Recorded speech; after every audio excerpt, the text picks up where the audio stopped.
episodio de esta temporada de lo bueno, lo malo y lo feo. En este caso en la versión a cargo de los jóvenes del servicio de cirugía.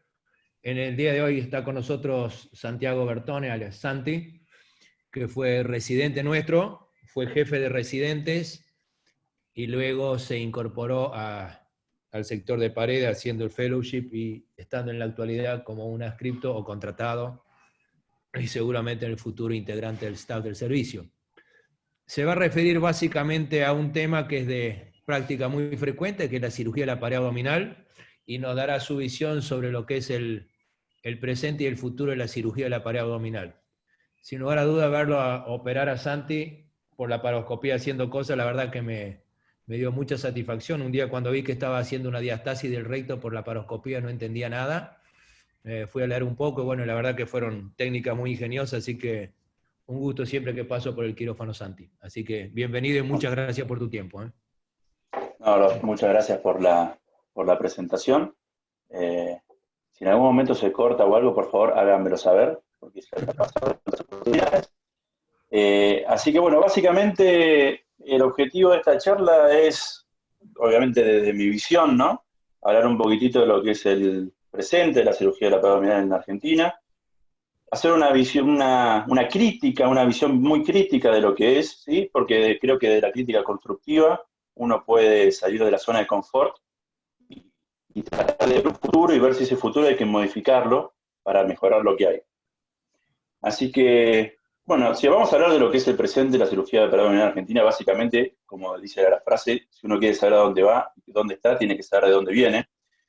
Y la cirugía de la pared abdominal en Argentina tiene un futuro, un pasado muy conocido, un pasado muy importante, con cirujanos que han tenido un prestigio a nivel internacional. Y si yo tengo que empezar a hablar del pasado, de lo que fue la cirugía de la pared abdominal en Argentina, y sin volver a la época de los hermanos Finochieto para irnos tan atrás, creo que este es el momento de la historia que yo elegiría, y este es el relato del 12º Congreso Argentino de Cirugía, a cargo del doctor Vicente Gutiérrez, donde en el último párrafo de todo su relato uno puede leer que menciona la incipiente técnica que un doctor llamado Goñi Moreno empezaba a hacer con lo que era el neumoperitoneo preoperatorio para las penetraciones complejas con pérdida de domicilio. Obviamente que el doctor Goñi después publicó su experiencia en inglés, porque uno puede ver lo que era publicar en esa época en una revista internacional, en 1947 su descripción de la técnica del neumoperitoneo para ventraciones crónicas y grandes. Si yo sigo en la historia, después voy a preguntar al doctor Albanese, el doctor Albanese, que describió probablemente las incisiones de descarga o la triple incisión de descarga famosa de Albanese, haciendo una descarga grande a nivel de lo que es el oblicuo mayor, que después en el tiempo mutó y lo tomó un cirujano Ramírez y lo popularizó actualmente como la técnica de separación de componentes, pero básicamente es muy parecido a lo que escribió Albanese en 1946. Si yo sigo, obviamente, en lo que es la historia, tengo que mencionar a los doctores Barrotaveña y Gersach, que escribieron un libro muy conocido que para toda Latinoamérica fue muy importante, la cirugía de las penetraciones, y probablemente ellos desarrollaron el primer sector de paredes abdominales en Argentina, en el Hospital Alvear en 1970, y desde ya que si esto es una charla... Santi, fíjate si podés mejorar tu sonido, por favor. Ok.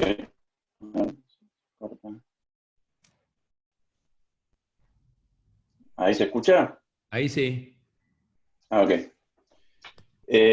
Y si vamos a hablar, obviamente, esto es una charla del Hospital Italiano, tengo que mencionar a lo que fue el doctor Alejandro Copelo, ¿sí? Primer jefe del sector de paredes abdominales en el Hospital Italiano, como se creó en el año 1974, que describió, también publicó su técnica preperitoneal para la reparación de hernias recurrentes de la región inguinal. Pero si yo voy a hablar de lo que fue evolucionando la cirugía de paredes abdominales, claramente se me va a preguntar cuál fue la revolución o cuál fue lo más importante que surgió en la cirugía de paredes abdominales. Claramente es la introducción de los materiales protésicos. La sistematización de la utilización de materiales protésicos llevó a que la recidiva en la cirugía herniaria se reduzca a niveles muy bajos y probablemente esto sea lo más revolucionario. Pero yo no voy a hablar hoy de mallas, porque esto ya fue tema de otra charla en este ciclo de Ateneos, una charla que dio el doctor Brandi hace unos meses. Por lo tanto, como decía este conejito, ¿qué hay de nuevo en pares abdominales? Y si yo voy a decir qué hay de nuevo en pares abdominales en los últimos 25, 30 años, básicamente lo nuevo viene desde la implementación de los abordajes mini-invasivos, ¿sí? Y los abordajes mini-invasivos, bajo su lema de que producen menos dolor postoperatorio, tienen menor dolor crónico, tienen una reinserción laboral precoz, todo esto igual recibe complicaciones en manos experimentadas. Básicamente esto es lo más nuevo que se habla en cirugía de paro abdominal en los últimos años. Si voy a mencionar lo que es la hernia inguinal, básicamente desde la descripción de las dos técnicas para reparar una hernia inguinal por vía laparoscópica no ha habido grandes cambios. Es disecar el espacio preperitoneal, ¿sí? Y de esta forma colocar una malla en esa región. Las indicaciones, básicamente, son las mismas del año 2009, primarias bilaterales o recidivas de vía anterior.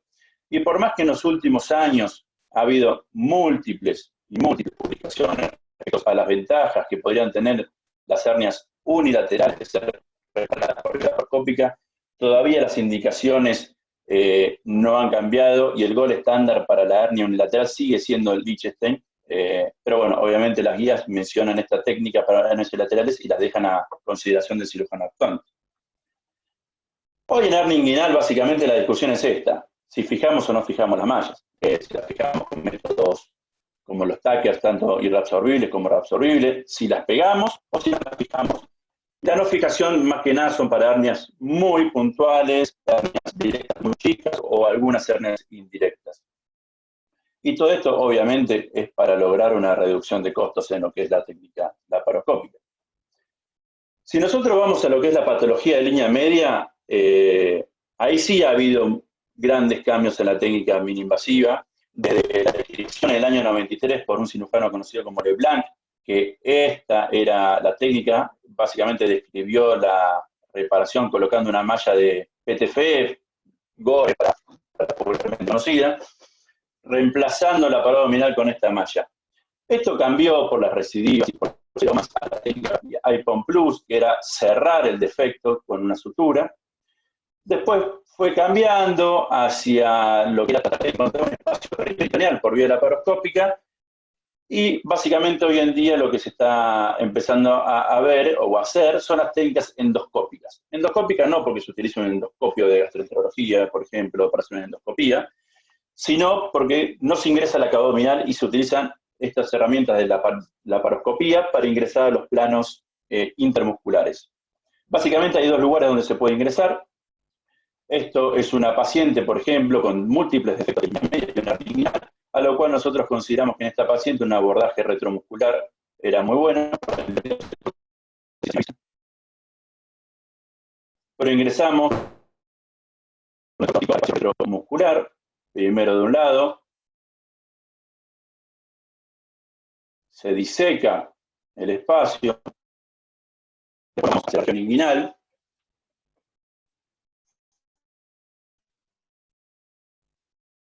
para posteriormente disecar todo lo que es la línea media y hacer el crossover en todo el espacio retromuscular. Las posteriores abiertas, esta es la grasa preperitoneal, y después se coloca una malla en dicho espacio.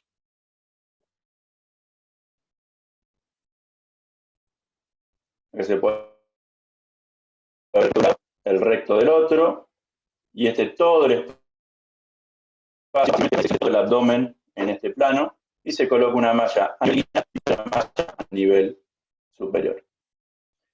Lo corto para proseguir con qué es lo otro endoscópico que hace. Y básicamente el otro endoscópico que se hace es el abordaje del espacio supraponeurótico. Y el espacio supraponeurótico se empezó a utilizar nuevamente las técnicas mini-invasivas para tratar esta patología, la diastasis de los rectos, ¿sí?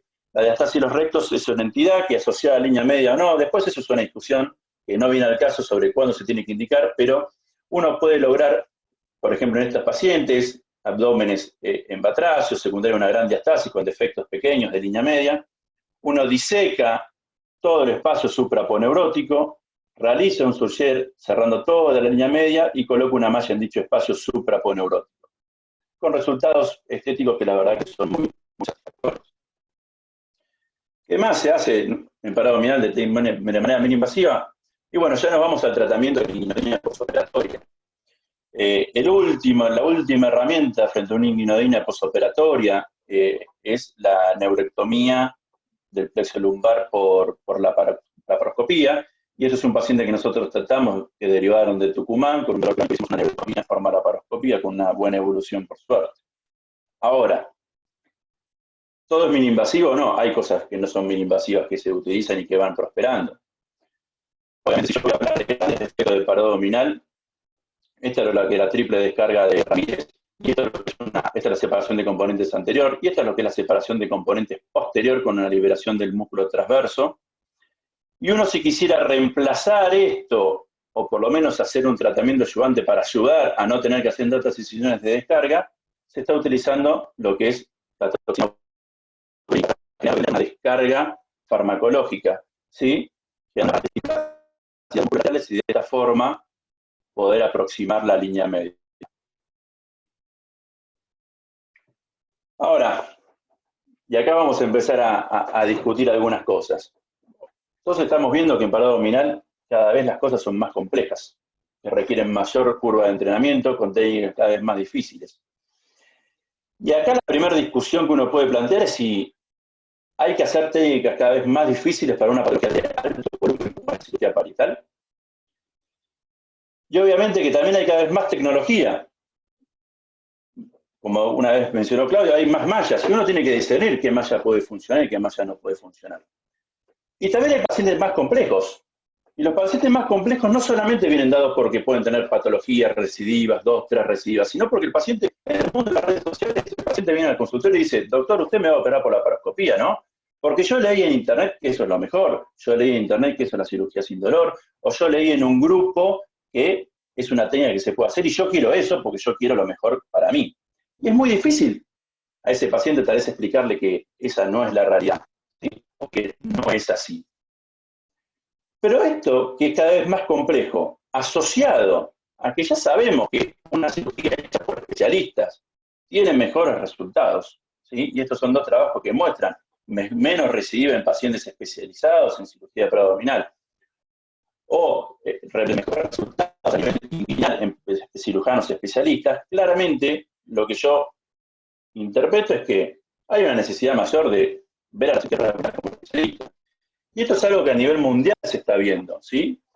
Y esto es, por ejemplo, un artículo que sacó la European Society, probablemente junto con la Asociación Americana, las dos entidades más importantes para dominar el mundo, donde sacaron sus postulados de acreditación y certificación para cirujanos de parado abdominal y hernias y centros de hernia. ¿Por qué? Porque ellos dicen en el artículo, básicamente hoy cualquiera opera 3 hernias y dice que tiene un centro de patología herniaria. Y no es así.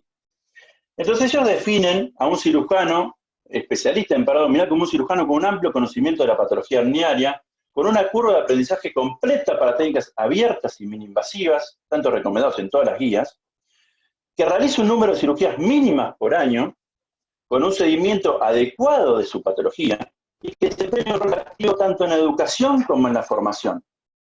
Y estos dos numeritos que yo puse ahí son los que en este artículo mencionan como el número mínimo. Un cirujano, para considerarse especialista, debería haber hecho un mínimo de 300 cirugías de parado abdominal y realizar 100 más por año. Ahora, no son los únicos. La sociedad italiana plantea sus 3 niveles de certificación para cirujanos de parado abdominal y centros. Plantea un primer nivel que es solamente para cirujanos. Dice que un cirujano debería acreditar haber operado 120 hernias inguinales, 60 por laparoscopía y 60 por vía convencional, y 40 cirugías de reconstrucción de pared, básicamente son operaciones, y después acreditar 100 cirugías por año.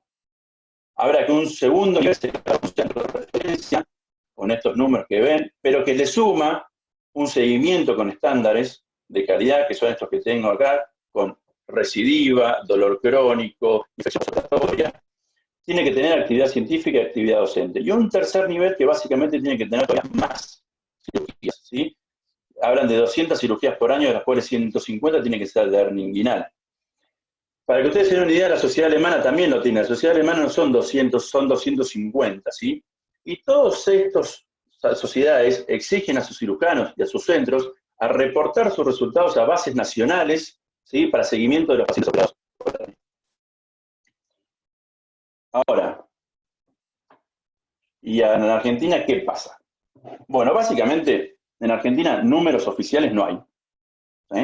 Lo que podemos decir del subsector público de salud es que el año pasado, por ejemplo, se externaron 20.000 pacientes con diagnóstico de hernia.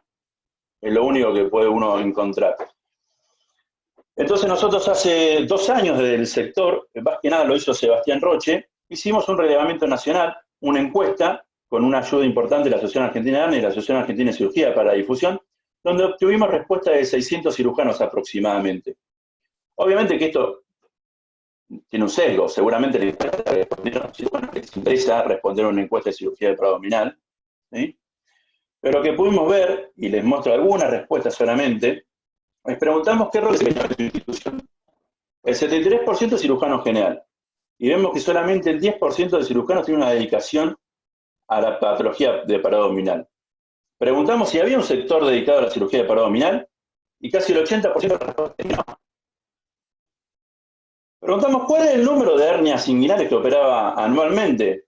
El 43% menos de 50. O sea, básicamente no se puede acreditar en ninguna sociedad. Pero si vamos a que menos de 70, nos vamos ya a casi 70%.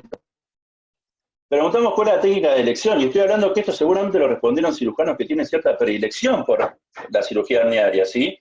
Y seguramente cirujanos del interior profundo no lo respondieron, pero tenemos en Argentina seguramente un 8% de cirujanos que todavía repara hernia sin colocar una malla. Y si preguntamos cuántas cirugías hace en forma laparoscópica hernia inguinal, la mitad no hace. Y después podemos ver que tenemos un porcentaje alto que hace menos del 30%. O sea, que es un número bajo de hernias inguinales, ya hace un menos del 30%, o sea que está haciendo muy bajo número de cirugía laparoscópica. Preguntamos qué técnica prefiere para la reparación de una hernia inguinal recidiva operada por vía anterior. Esto es una indicación absoluta de hernia laparoscópica, es algo que el paciente tiene una hernia monstruosa, ¿no? El 50% lo opera por la misma vía, o sea, por vía anterior. Y preguntamos muchas cosas más, pero me voy a otra pregunta que hicimos, que ¿qué porcentaje recidiva tenía una reparación de una hernia umbilical? El 40% no lo sabe. O sea, no tiene un seguimiento, no tiene una auditoría propia de su desempeño. Entonces, básicamente en Argentina, esto, que son las guías, no se hace. ¿Sí? Ahora, vamos a un análisis crítico. ¿Por qué no se hace en Argentina esto? Y bueno, una opción es que haya diferencia entre la experiencia personal y la bibliografía. Si a mí vienen y me dicen, mire, usted tiene que operar las hernias por laparoscopía porque va a tener menor dolor postoperatorio, y el dolor postoperatorio, según nuestro artículo que usted tiene, es de 6 puntos en la escala visual analógica, yo le digo, miren, mi dolor no es 6, bajo ningún punto de vista, entonces yo no veo una diferencia que usted me refiere a la bibliografía. Y eso pasa. Yo no veo una diferencia en lo que usted refiere. Yo no tengo un 20% de dolor crónico. Entonces eso es una realidad. ¿Por qué cambiar si yo no me siento reflejado en lo que me dice la bibliografía? Obviamente que hay cuestiones económicas, ¿sí? Ingresos de cirujano general en Argentina y los costos relacionados al procedimiento. Si yo digo que todas las cirugías o la mayor parte de las cirugías de parado abdominal las tiene que operar un cirujano especialista, ¿cuál va a ser el mayor ingreso de los cirujanos generales en Argentina? Si yo mismo, Santiago Bertón, a los residentes del servicio le digo, cuando empiezan a operar estos abdominales, le digo, mira, esta es la rotación probablemente más importante que vayas a tener, porque tu práctica después, si te vas al interior, lo más probable es que esto sea una fuente de ingresos importante que tengas. ¿De qué va a ser la subsistencia del cirujano general en la Argentina? Y los costos relacionados al procedimiento, obviamente que tienen un lugar importante. Argentina parece que es un país que trata de crisis en crisis.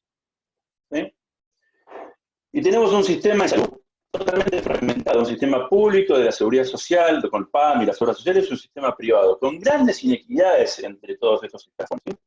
Pero no es solamente un problema del sector público. Si nosotros vamos al sector privado, y este es el número de 2017, seguramente esto cambió y el número de personas que se atienden en el sector público sea mayor por las crisis que estamos viviendo, Pero teníamos 6 millones de personas que tenían medicina prepaga, o que representaba un 13%. Si ustedes ven acá es un 111% porque hay varias personas que tienen los dos, tienen PAMI y obra social, o tienen obra social y otra medicina privada.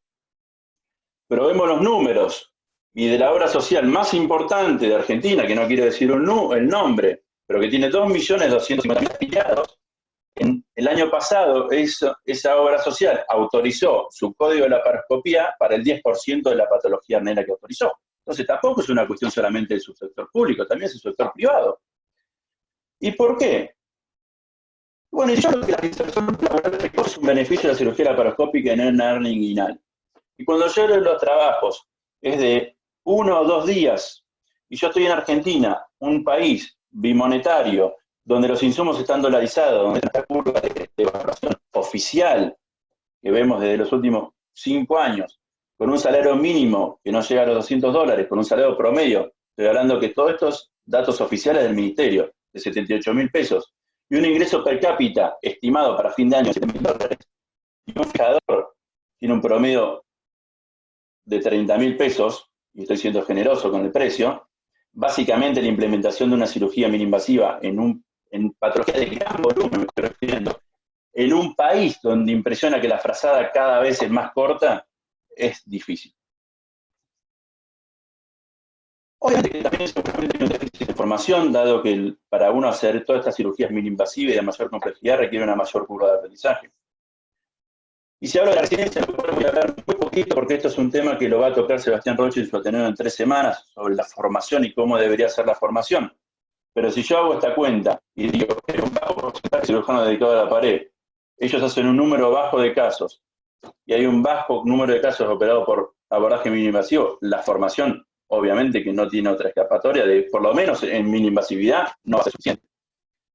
Ni hablar de que si yo voy, y esta es una que hemos escuchado todos, ¿quién opera la hernia? El residente primero. ¿Y quién se le ayuda? El de tercero.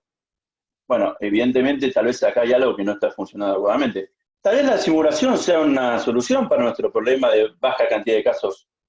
Esto lo vamos a hablar en un par de semanas con Sebastián. Pero si yo voy a la formación posbásica en Argentina, hay 4 centros que tienen una formación posbásica de becario y perfeccionamiento. Nosotros, el Hospital Eterno tiene uno, Claudio es el director desde hace muchos años, del 2004, ya formó a un poco más de 10 cirujanos especialistas y está evaluado por el Instituto Universitario. Después tenemos el Hospital Universitario, que tiene un perfeccionamiento en los últimos años, el Sanatorio Güemes también, y después hay un centro de patología diaria, un cirujano muy reconocido que también tiene su formación. Hace 2 años también empezó otros cirujanos muy conocidos, pero que bueno, todavía está en desarrollo. Ahora, si esta es la realidad y yo lo quiero cambiar, yo creo que lo que hacemos es lo que cambiar, somos especialistas y de la Asociación Argentina de Hernia, desde ya nos tenemos que plantear ciertos objetivos a futuro. Y estos objetivos creo que es saber lo que hacemos y poder auditar lo que hacemos. Y esto es en base a un registro nacional de patología hernia, es algo que ya estamos trabajando de la asociación para tenerlo. Creo que también en un futuro va a ser la certificación de especialistas y de hernias, porque no todo es lo mismo. Si una persona va a tener la certificación, va a ser distinto a alguien que no tenga. Y la gente que busca un cirujano va a poder buscar un cirujano de hernia y saber qué es un cirujano especialista. Básicamente va a haber que aumentar la oferta del Centro de Formación de Cirujanos Especialistas como formación posbásica. ¿Y por qué no pensar en un futuro en un especialista universitario del paro abdominal? Y como dijo hace 250 años el cirujano Jim Bernard, cuando dijo, solo en nuestro siglo profesionales bien formados se dedicaron a esta parte relegada de la cirugía, y de ahí que se han desaparecido de modo invisible. La multitud de médicos castradores y los cirujanos se han distinguido por el descubrimiento de diversas especies de nuevas hernias y de métodos sin riesgo para su curación radical. Ojalá que en mi tiempo esta frase de una hernia cualquiera no corra más. Así que nada, muchas gracias, y como ustedes me pongan, 2 avisos parroquiales. El lunes de la Asociación Argentina de Hernia vamos a tener un webinar donde se va a tocar este tema con invitados extranjeros, el doctor Reinpold de Alemania, que fue uno de los integrantes de todas estas guías que les mostré, y el doctor Claudio Gandhi de Argentina, va a hablar un poquito de esto. y desde ya que invitarlos al martes próximo a la continuación de nuestro ciclo con la charla de Esteban González, que va a ser el cirujano joven frente al postoperatorio complicado. Así que nada más, muchas gracias y positivas para demostrar que siempre el trabajo en equipo es mucho mejor y más fácil en el día a día. Así que nada, gracias a todos. Muy bien, Santi, muchas gracias por la charla que nos diste. De alguna manera nos actualizaste una patología que es muy frecuente y que justamente es un gran tema de discusión. Yo creo que hoy el tema de discusión es qué le compete a un cirujano especialista y qué le compete a un cirujano general. Creo que es una confrontación que existe y entendiendo que probablemente esto depende más que nada del medio donde están y del volumen de trabajo que tienen. Y lógicamente cuando uno empieza a mirar esto es como que el coto de casa que tiene un cirujano general se le va limitando. Porque lógicamente también uno dice, bueno, y la colecistectomía laparoscópica, ¿quién la tiene que hacer? Y bueno, alguien que la haga frecuentemente, si quiere tener buenos resultados, y creo que acá relación, números de veces que hace uno y el resultado es como un deporte, es clarísimo que eso es así. Y entonces yo te voy a hacer una preguntita y después vamos a pasar a preguntas que están haciendo, y que realmente lo mostraste muy bien en uno de los papers que mostraste sobre cuánto se necesita para ser un cirujano de pared. Y yo creo que probablemente lo que tenemos que definir es qué es lo que es la patología compleja y quién deba de hacerlo. Y probablemente una hernia inguinal pequeña que se resuelve con la técnica que vos prefieras que se haga, probablemente se tenga que hacer en su lugar de origen y no enviar al paciente 1000 kilómetros para operarse de una hernia. Sin embargo, una hernia recidivada ya puede ser distinto, y ni que hablar de las eventraciones. Entonces, ¿hay alguna forma de que uno pueda decir, ok, este es el menú de procedimientos y esto le debería seguir compitiendo al cirujano general y esto debe sí o sí venir a un centro de referencia? Bien. A ver, ¿qué debería venir a un centro de referencia? Obviamente que es la patología compleja, no hay duda. Hoy se está diciendo que una evaluación compleja, no sé si se me cortó, ¿no? Se corta por momentos, sí, no sé si el micrófono o qué, Santi. No. A ver, hoy en día se está definiendo, por ejemplo, como eventración compleja, un defecto de 10 centímetros de separación de los músculos rectos. Ustedes pónganse 10 centímetros, es un dedo. Es esto. ¿Sí? Fuera de la recidiva, de la monstruosidad que uno puede ver, de grandes defectos. Si uno define como un defecto complejo una eventración de un defecto de 10 centímetros recidivada, la verdad que en ese contexto lo que le queda a un cirujano general de patología de eventración es muy poco. Si uno habla de una hernia inguinal primaria, sí, yo no tengo duda que la tiene que operar un cirujano en su origen. Ahora, lo que a mí me encantaría es que encuentre un cirujano especialista en su origen y que no tenga que hacer 10 kilómetros, ¿sí? Y que Argentina tenga en todos los lugares un cirujano formado. Pero probablemente una hernia primaria se tenga que operar por un cirujano general en el origen, por lo menos por muchos años más. Bien, perfecto. Sebastián Roger levantó la mano. Sebastián. Hola, buenas tardes, ¿cómo andan? Bueno, Santi, como siempre, muy buena charla. Una discusión que siempre tenemos es un poco de lo que decías recién. ¿Qué lugar tiene un especialista de paredes saliendo de Capital? ¿Y qué posibilidades tiene un cirujano general en formarse en la especialidad sin venir a Capital? Si le da el volumen o los casos o el hospital donde trabaja. Esa es la duda que siempre de vez en cuando discutimos. Hoy la posibilidad de formarse en el interior es nula. No hay. te tocó a vos, Eva. Vos terminaste tu residencia y quisiste formarte en paraabdominal y tuviste que venir a Capital. Porque no lo hay. Lo que yo decía al final de formar gente para que vaya al interior, reproduzca lo que aprendió y empiece. A ver, es tan frecuente la patología que es muy difícil que un cirujano vaya a Córdoba, al hospital central de Córdoba, y no pueda tener el volumen de casos. Seguramente que lo tiene. Y hablo vos en Bahía Blanca. Gente hay. Ahora, yo tengo que operar una hernia en el hospital de un paciente que viene de Bahía Blanca porque dice que Dios atiende en Buenos Aires. La verdad que uno dice, no, es un sistema que no tiene futuro ese. No lo tiene. Yo creo que el futuro es formar gente que vaya y haga las cosas bien en su lugar de origen.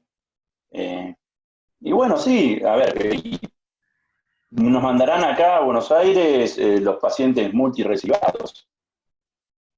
Miren, los otros días, no voy a decir nombres, ¿no? Acá no se dice nombres. Me llama... Apellido nada más. No, me llama a una persona que se formó con nosotros en el hospital y que estaba haciendo sus primeras armas como cirujano fuera. Y que había entrado a un grupo de trabajo. Y me llamaba por un caso de una mujer que le habían operado 4 veces de hernia inguinal, 2 por vía anterior, 2 por vía posterior, y ahora tenía dolor crónico y creían que tenía una recidiva. Y que los cirujanos estaban viendo si la operaban por vía posterior. La primera respuesta que tengo es, no la operen más. Y eso es acá cruzando en el conurbano. No la operen más y mándensela, no al hospital italiano, a algún centro de referencia de patología herniaria. Y como esos casos vemos todos los días, grandes eventraciones que lo opera... a ver, a una hernia se le anima a cualquiera y a una eventración se le anima a cualquiera. Y es una frase que yo le escucho todos los días. Ahora, yo preguntaría si alguien que me está escuchando acá, si tiene que elegir quién lo opera de una hernia inguinal. Sí, a mí que me opere un especialista. Si a mí me operan de vesícula, quiero que me opere Pecol, Massa, Martín o Rodrigo.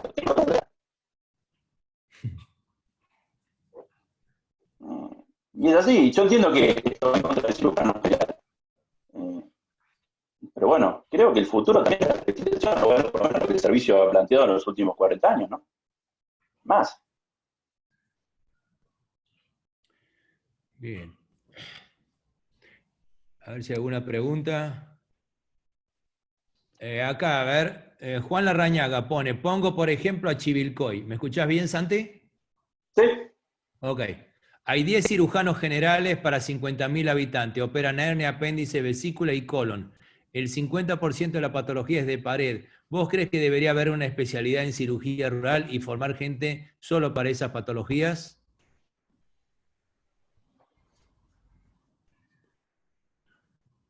No, la verdad que no. Me gustaría cambiar todo lo que es... o sea, yo le pregunto a los coloproctólogos que están acá. ¿Un la tiene que operar cualquiera? La respuesta es que no. Yo entiendo que frente a la frecuencia de la patología es difícil, pero es un opera todo. Y yo no soy un opera todo, tengo el mismo resultado que un especialista. Creo que en Chivilcoy debería haber una persona que opere pacientes con hernia. De los 10 cirujanos que hay, cada uno que haga una cosa. Lo que pasa es que sería bueno que se cobre bien y que no todos tengan que hacer todo. Ese es el problema. Bien. Sí, creo que la teoría es buenísima. El asunto es aplicarlo en un contexto como el que tenemos, como siempre hemos tenido en la Argentina y más ahora, donde lógicamente derivar un paciente significa que uno pierde una fuente de ingreso. Creo que está un poquito en la responsabilidad de cada uno. Yo creo saber qué patología puede manejar y cuál no. Creo que un poco es el tema de discusión. Acá hay otro comentario de un gran amigo, Carlos Sarra. Dice, buenas tardes. Dice, existen situaciones combinadas de diversas especialidades. Ejemplo, restitución del tránsito intestinal y grandes defectos de la línea media. ¿Cómo lo manejaríamos eso? Bueno, nosotros esos casos lo manejamos. Si se puede, se reconstruye la pared abdominal en el mismo momento. Tiene que haber un especialista que le reconstruye el tránsito y un especialista que le reconstruye la pared. Son dos patologías diferentes. Bien. Es así. Y el especialista en pared abdominal, de acuerdo con el cirujano proctólogo de Villa, definirá si tiene que hacer una reparación definitiva, con una prótesis definitiva, si el terreno estuvo contaminado, si no estuvo contaminado. Habrá muchas variables a evaluar, pero no el mismo cirujano tiene que hacer todo. Bien, perfecto. Claudio Brandi levantó la mano. Claudio. Sí, bueno, muy buena la charla, Santiago, a pesar de que la estuvimos un poco charlando previamente. Y yo trato en este tipo de charlas, no, cuando la está preparando Santiago o Sebastián, no meterme mucho para no influir y no darle el sesgo mío y que ellos tengan la libertad de expresar lo que piensan y cómo ven el avance y no sentirse tan atrapados por mi trayectoria y mi línea de pensamiento. Me parece que lo que estamos hablando es de la formación de la gente. Sin lugar a dudas, en este momento, desde hace muchos años, la mejor formación de los cirujanos es con la residencia.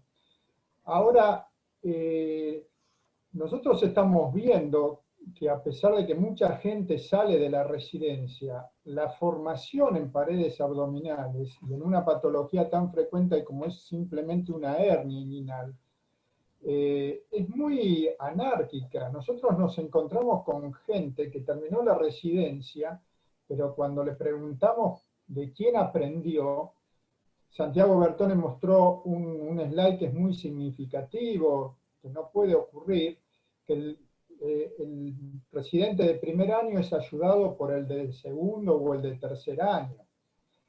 E inclusive aunque eso no ocurriera, que sean ayudados, enseñados, adiestrados por los mismos residentes, dentro de una misma residencia nosotros vemos que algunos son formados por distintos cirujanos que operan una hernia de una forma muy diferente. Algunas escuelas muy viejas, otras más actualizadas, otros cirujanos le hacen a la técnica sus modificaciones, personales, que a veces son convenientes, otras veces son innecesarias y llevan a errores y a imposibilidad de comparar las técnicas. Eso me parece, un error muy importante, muy grave en muchas residencias del hospital, que no hay una conducción. De ahí que me parece que uno de los fuertes que tenemos nosotros en el hospital sea la trayectoria de una escuela que, como bien dijo Santiago, comenzó en 1979 con Copelo, y antes él ya tenía muchas publicaciones sobre la patología abdominal, de pared abdominal. Eso te permite primero, tener el background del conocimiento, de todo lo anterior, comparar lo anterior con lo nuevo, hacer una sedimentación de lo nuevo, de qué es lo que va a servir, qué es lo que no va a servir, qué es lo que va a ser una moda, qué es lo que va a quedar en el camino, qué es lo que vos aceptás dentro de las cosas nuevas como que se pueden imponer. Y también te permite formar a los residentes de una forma estandarizada, con protocolos, tratando de hacer casi siempre lo mismo, de la misma forma para comparar los resultados, tener una muy buena base de datos para seguir a los pacientes, eso es fundamental. Por lo tanto, el tener una escuela de formación en patología de la pared abdominal me parece que es sumamente importante. Eso nos lleva a lo que obtuvimos nosotros en el hospital, que es la sectorización. Este es un tema que yo, a lo largo del tiempo, dando tantas charlas en el interior del país, he hablado con otros y muchos me explican que no se puede sectorizar en el interior del país. por distintos motivos y la mayoría de las veces es económico. A esto yo le respondo que, bueno, no sectoricen, pero por lo menos pongan un cirujano responsable de la actividad de pared abdominales, quien tenga actualizada la bibliografía, quien maneje la base de datos, quien enseñe a los residentes, quien establezca los protocolos, las normas, qué es lo que se va a hacer, qué es lo que no se va a hacer, qué técnicas nuevas y gradualmente y con responsabilidad se van a ir incorporando sucesivamente.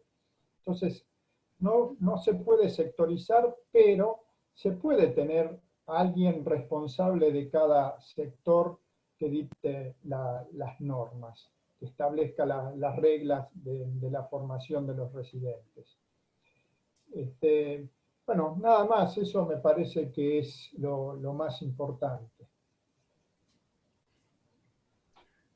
¿Algo para comentar, Santi? No, estoy totalmente de acuerdo. O sea, básicamente la formación que uno escucha en muchos lugares, creo que no puede ser más, y como dice Claudio, por lo menos que haya alguien que sea el encargado. Si uno en una planta, en un hospital cualquiera, hay 6, 7 cirujanos, por lo menos que haya uno que sea el responsable de la cirugía abdominal. Un responsable. Creo que es así. Después me quedé pensando en lo que dijo Juan Larrañaga. Es como la patología tiroidea. ¿Cualquiera va a operar la patología tiroidea? O sea, un cirujano que, si cualquiera de los 10 cirujanos, sacándolo a él, que está en Chivilcoy, y viene un paciente con nódulo tiroideo, cualquiera se lo va a operar, y el resultado va a ser igual.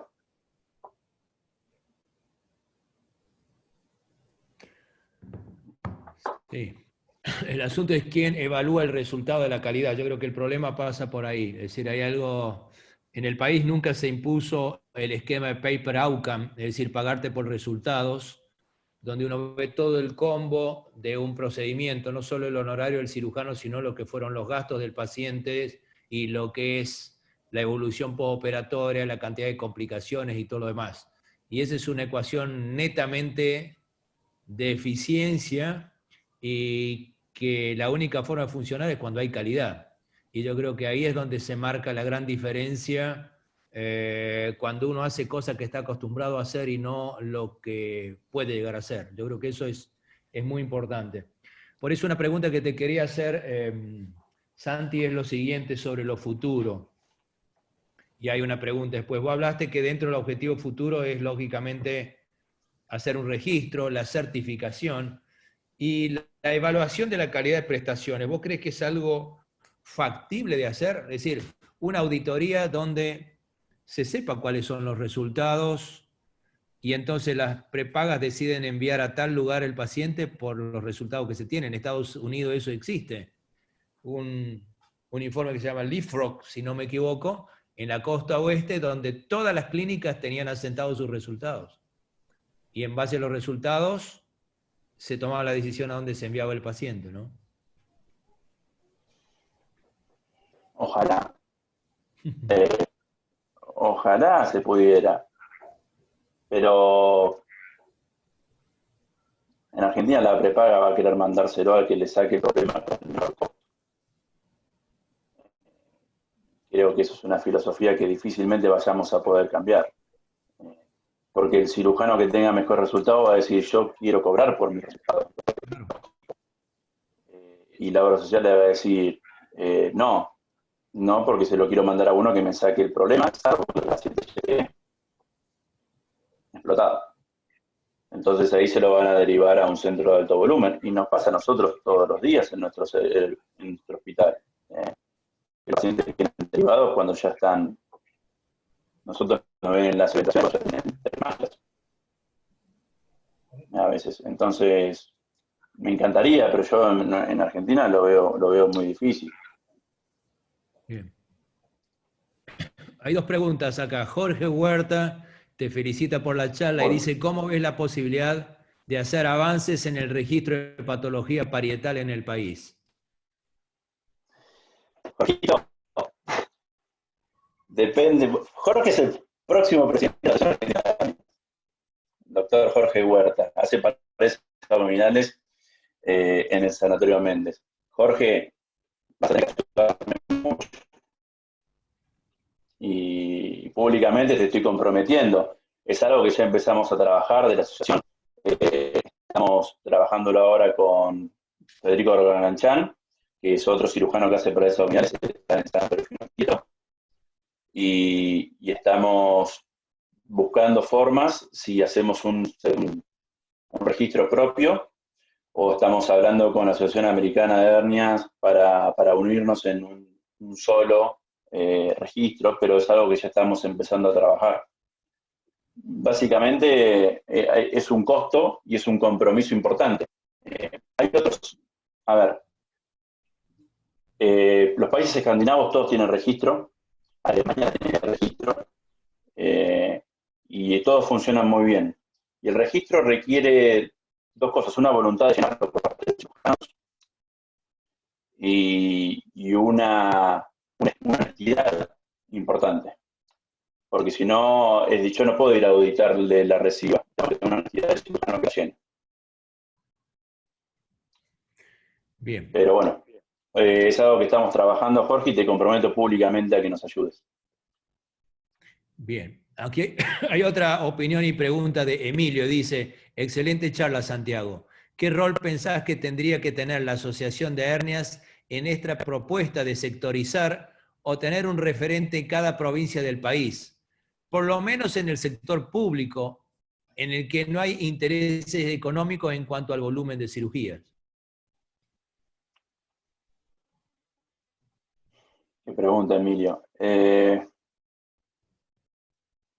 Nosotros creo que si nosotros empezamos a certificar centros, podemos certificar centros públicos. No tiene que ser solamente centros privados. Y podemos certificar un cirujano que trabaja en un hospital público, como referente de hernias, y ese cirujano puede también trabajar después en un ámbito privado. Puede unificar sus dos volúmenes de cirugía, tanto en el público como en el privado, y él hace su seguimiento de los pacientes y los pone en el registro. Y ahí se los certifica. Se puede. Y la Asociación de Hernias sería la responsable de ello. Bien, acá hay otro pregunta de Virginia Cano Busnelli. Dice, te felicito por la charla, Santi, muy concreta y clara. ¿Qué dirías a los que creen que tener un especialista en paredes es meterle mística a la patología? Cuando nosotros al tener los especialistas vemos claramente que los resultados son mejores. ¿Y qué recomendación a cirujanos generales jóvenes? ¿Qué pacientes crees que tiene que resolver y cuál recomendable derivar?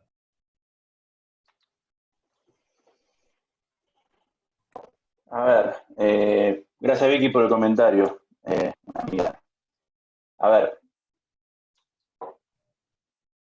no es agregar mística, está equivocado, le diría. Le diría que yo no agrego mística porque yo creo que voy a dar el punto mejor. Yo creo que voy a hacer probablemente un mejor diagnóstico, probablemente voy a hacer un mejor seguimiento, probablemente voy a estar abocado todo el día a la patología parietal, voy a formarme en la cirugía parietal y voy a hacer un seguimiento del paciente de la cirugía parietal probablemente mejor. Y eso va a hacer que yo me audite y que mis resultados sean mejores. Yo no estoy hablando de que porque yo haga paredes abdominales voy a hacer... es un conjunto, no es solamente lo técnico. Y no estoy agregando mística a lo técnico, ¿sí? Creo que es un combo, la especialidad es un combo, no es solamente eso. Es pensar la patología, yo pienso la patología parietal todo el día. Yo no voy a otros lados. Para mí es paredes y yo pienso en un paciente con una hernia, cómo lo tengo que operar, si tengo que operarlo de una forma, de otra, un paciente con media, si tiene diástasis, no es solamente lo técnico. Creo que va más allá del técnico. Es una forma de pensar la patología. Y la otra parte de la pregunta era al cirujano joven. ¿Qué paciente cree que hay que resolver? A ver, si yo creo que si el cirujano joven tiene un paciente que tiene una técnica quirúrgica que domina y va a un paciente con una hernia primaria y la quiere resolver, que la resuelva. Pero yo le diría algo que Claudio lo dijo mil veces.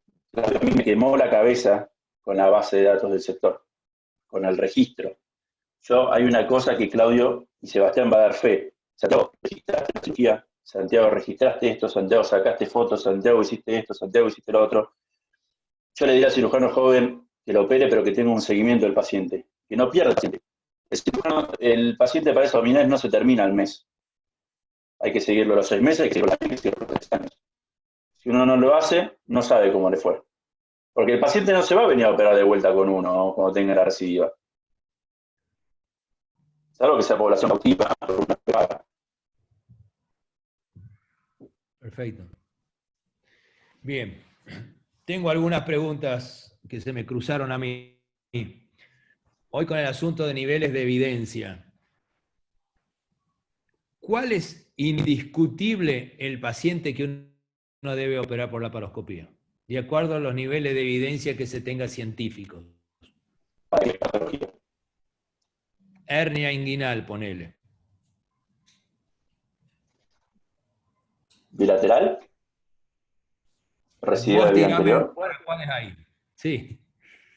Yo quiero saber para qué grupo de pacientes es indiscutible que el abordaje hay que hacerlo por laparoscopía y no abierto.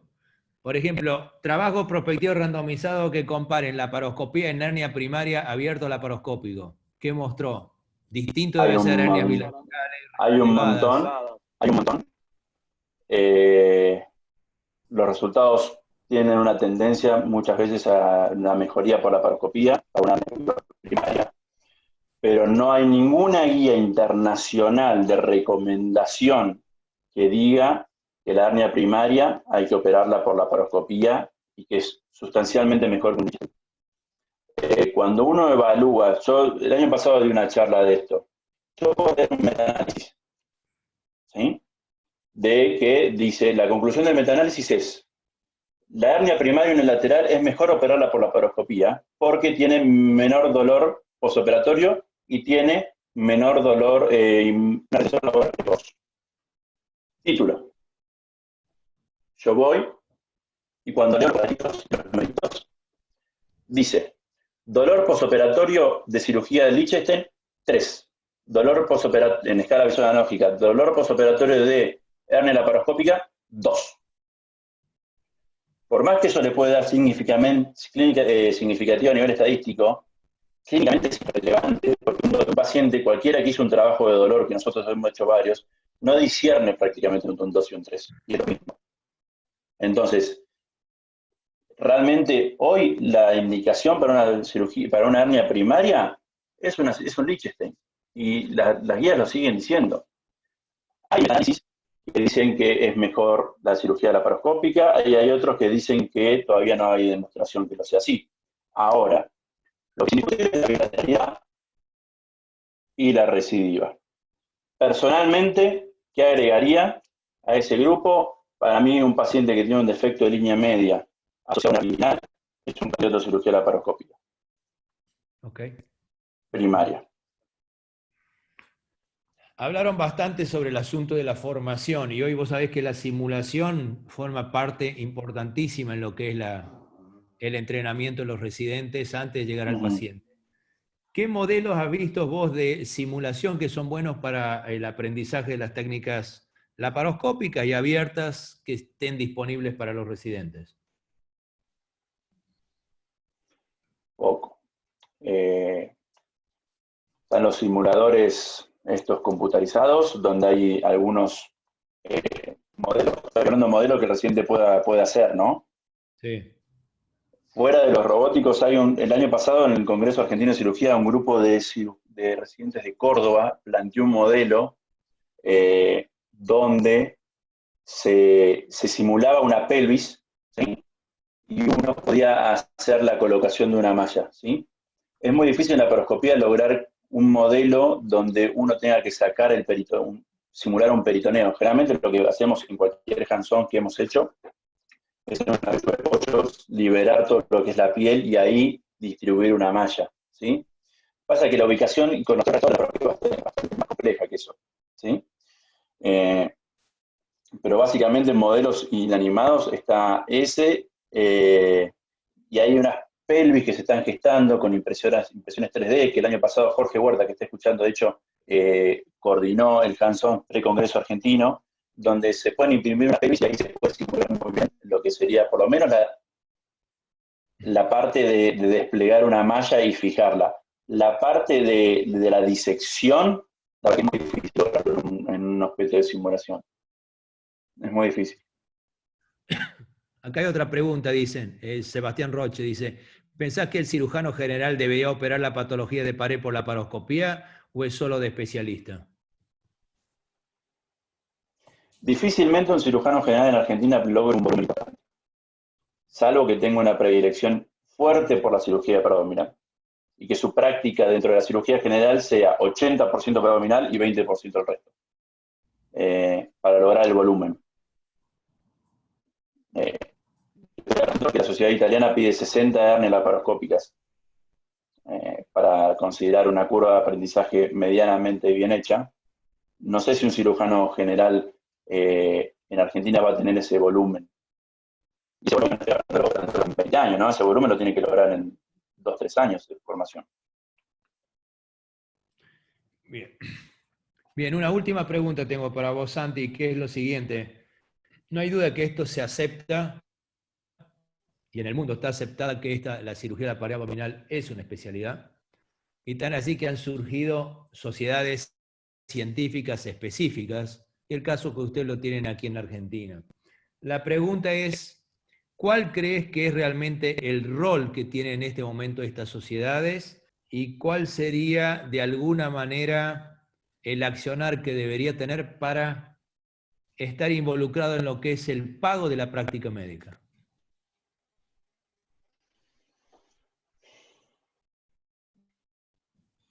A ver, en Argentina no sé si eso lo logró completamente la ciudad de cirugía. El nomenclador está,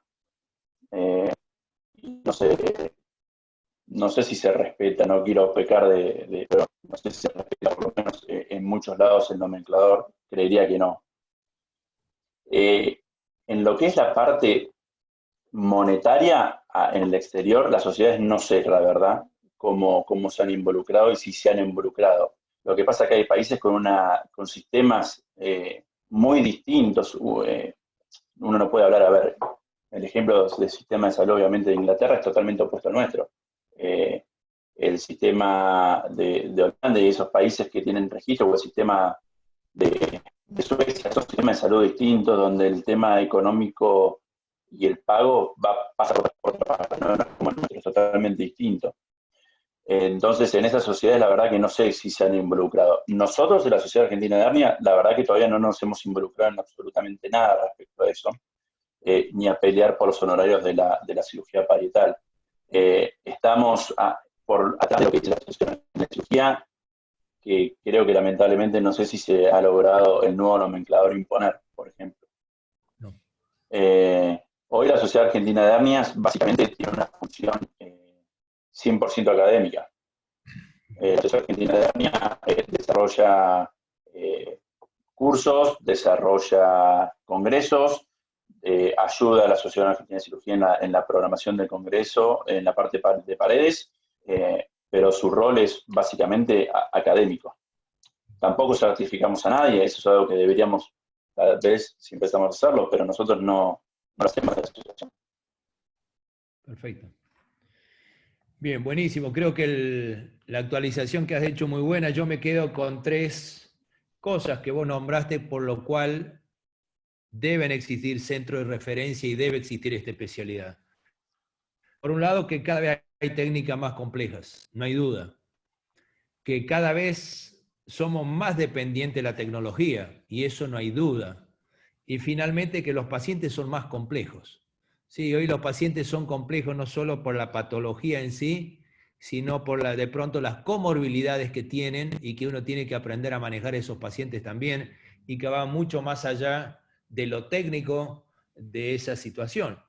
Si uno se pone a pensar qué nos trajo la sectorización, yo creo que la sectorización lo que nos trajo es, de alguna manera, excelencia en los casos complejos, sin lugar a duda, pero hay que saber que a un centro de excelencia también te van a venir casos comunes y lo vas a tener que resolver.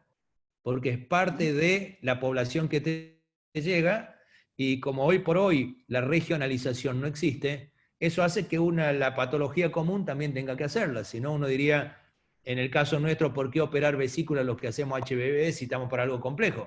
Pero viene ese paciente, hay que resolverlo, y creo que en el caso de ustedes el tratamiento de hernias primarias también es parte de su métier, y probablemente es definir cuál es la técnica, y la última pregunta que te iba a hacer es cirugía ambulatoria de pared abdominal. ¿Qué tenés para contarme de eso? ¿Qué puedo hablar yo escuchándome a Brandi, ¿no? Nosotros, nuestra mayor parte de nuestra cirugía la hacemos en cirugía ambulatoria. Parte de las certificaciones que habla la sociedad italiana, por ejemplo, y la europea lo habla muy bien claro, los centros de referencia tienen que tener una cirugía ambulatoria. Nosotros hacemos todas nuestras seminarios, salvo que sea la indicación de periquirúrgico en un paciente comórbido o por edad, ¿no? Por ejemplo, se hacen en cirugía ambulatoria, tanto convencional como laparoscópico. Hace 4 años que nosotros el 99% de nuestras hernias laparoscópicas las hacemos en cirugía ambulatoria. Si hablamos de defectos pequeños de línea media, van todos a cirugía ambulatoria, y próximamente probablemente vayamos a empezar a ver de realizar defectos de línea media en cirugía ambulatoria por laparoscopía. Pero creo que la cirugía parietal es importante. La cirugía ambulatoria es clave. Un centro de referencia no puede no tener un centro de cirugía ambulatoria. Entendiendo, y esto es lo que va a gustar, cirugía ambulatoria como una persona que viene y no ingresa al ámbito hospitalario y no utiliza una cama de internación y no utiliza el mismo quirófano, ¿no? Porque no es lo mismo si yo utilizo el quirófano central para operar un paciente de hernia y después me mando a la habitación y después paso las 3 horas a ver si está bien, lo mando a la casa y digo, hice una cirugía ambulatoria. No, eso es distinto. O lo mismo si yo el paciente lo dejo en observación 18 horas y después lo mando a la casa, pero bueno, no ingresó eso es corta estancia, eso no es cirugía ambulatoria. Cirugía ambulatoria, el paciente viene, se opera y a las 2 horas y media se va a la casa. Nuestro tiempo promedio después de una hernia inguinal laparoscópica de permanencia en cirugía ambulatoria es de 3 horas. Esto va en contra de guías que dicen que la permanencia debería ser mayor, pero la verdad es que a las 3 horas el paciente se quiere ir. Entonces, es clave. Y es clave también para la reducción de costos. Si uno quiere reducir costos, es más barato, y nosotros estamos en Villa Trabajo, donde evaluamos los costos de operar al paciente internado versus ambulatorio, y obviamente que es menor. Perfecto. Bien, buenísimo. Mirá, has evacuado todas las preguntas, todos los comentarios. No sé si querés hacer algún comentario final de cierre. No. A mí me contestaste todo, así que te agradezco muchísimo el tiempo y la actualización que nos hiciste. No, gracias a ustedes. Y nada, sin ponerme melancólico, son 10 años que hace que estoy en el servicio. Entré en junio del 2010 y estamos en el 2020, un año difícil. Pero bueno, fueron 4 de residencia, 1 de jefatura y después en parejas opinales. Y nada, básicamente si están todos los del servicio escuchando, agradecer, porque nada, todo lo que aprendí fue acá. Y espero que siga siendo. Muy bien, muchas gracias, Santi. Muchas gracias a todos los que participaron e interaccionaron. Buenas tardes y bueno, nos vemos el martes que viene con nuevamente un tema súper interesante que es cómo lidiar con las complicaciones, ¿no? Todo un dolor de cabeza para todos. Así que bueno, muchas gracias y que tengan buenas tardes. A ustedes, gracias, Checho.